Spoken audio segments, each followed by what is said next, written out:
Hi everyone! Welcome to the Empath Art. It's another love reading, timeless and general. Take what resonates lang po. Maybe some part of the reading makaresonate kayo, some part of it hindi.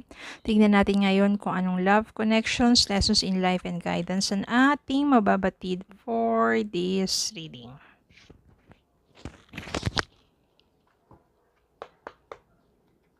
Spirit guide, send me messages. Anong love connections ito? Lessons in life and guidance ang nais na yung ipabatid sa amin.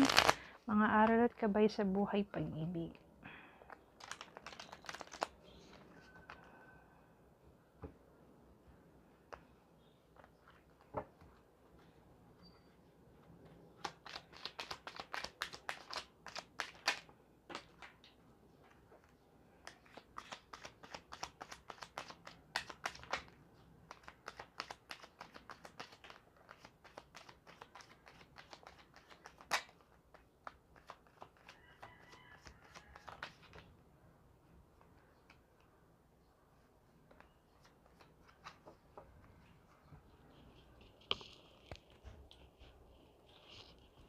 Okay, ito yung nahulog.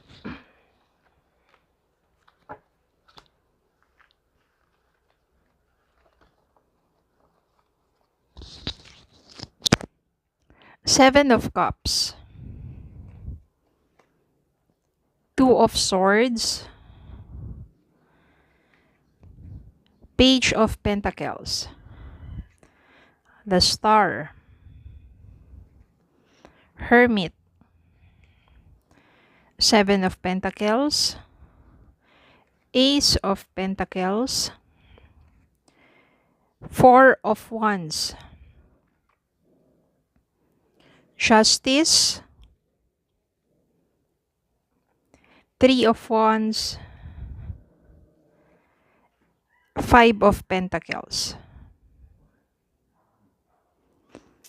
Okay. Five of Pentacles dito. Merong Five of Pentacles. Maybe ito yung mga panahon that your person left you behind. You are feeling lost na parang walang-wala. Walang-wala na naiwan sa'yo, walang-wala ka na. Diba? Parang napakalaking kawalan sa'yo nang nawala ang person mo. Because you feel that parang umikot na lang yung mundo mo sa person mo na yon. Nang nawala siya sa buhay mo, parang nawala na rin ng saysay ang buhay mo.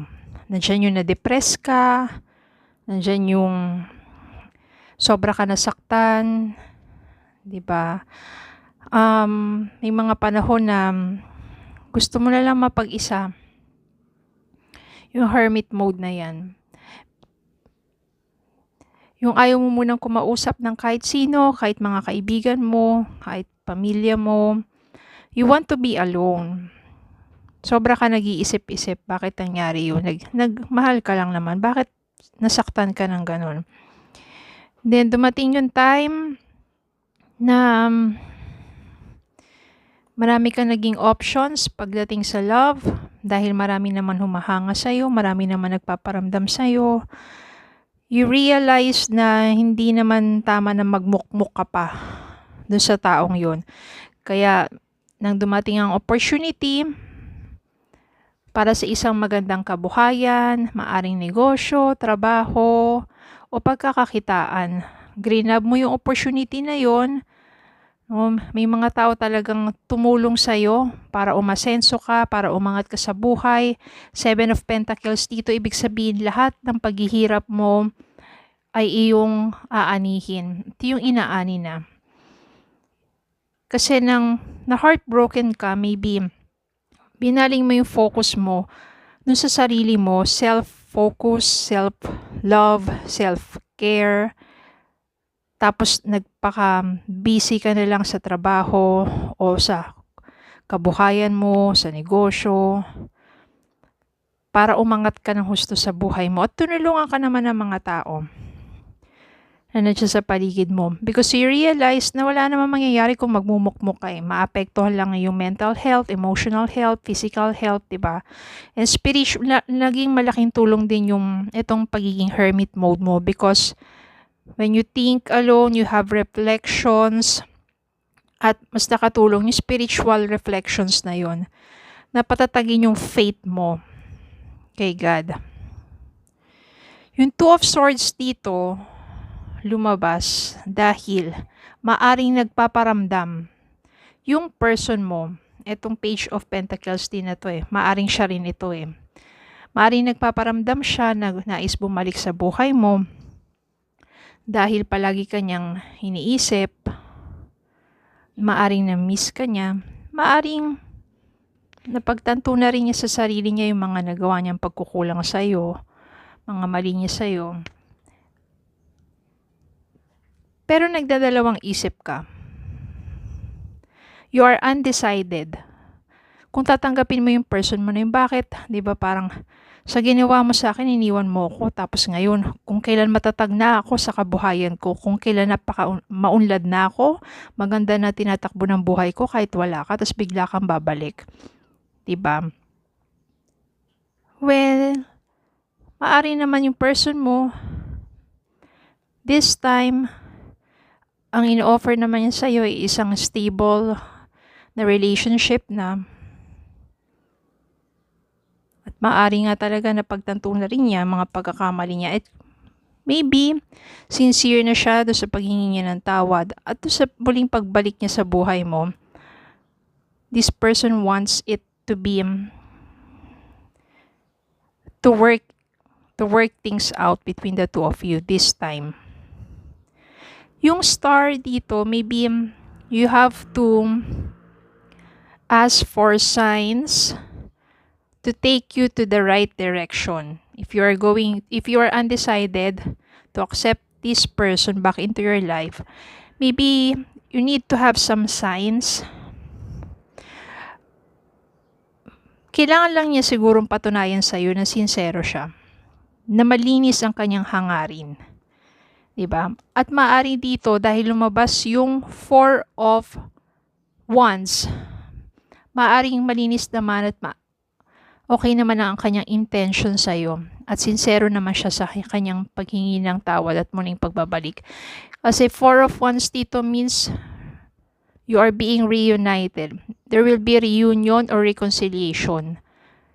At maaring this time, kaya tignan nyo dito, yung parang ribbon dito, yung red ribbon dyan, nag-tie between yung hands ng dalawang tao.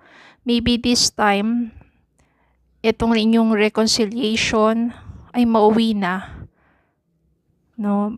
May tying of knots. Ibig sabihin dyan, maaring kayong dalawa pa rin na magkatuluyan. Maybe dun sa mga panahon na nagkahiwalay kayo, di ba meron namang ganun May mga example nga, di ba? Mga celebrity na nagkahiwalay, tapos nagkabalikan, tapos nauwi pa, no, sa pagpapakasal. Yan. So maybe, ganun yung mangyari sa inyo. At the end, kayo pa rin dalawa, you realize yung mga pagkakamalit pagkukulang ninyo, and then na-realize din ninyo kasi nandito si Justice sa puso't isipan ninyo that you still love each other. At kulang ang buhay ninyo kung walang isa't isa. And maybe it will end up into marriage, yung inyong reunion. Why not? Diba? Yung mga panahon lang na magkahiwalay kayo, it just gives you lessons and just make you more stronger and wiser. Okay, tingnan natin ang message.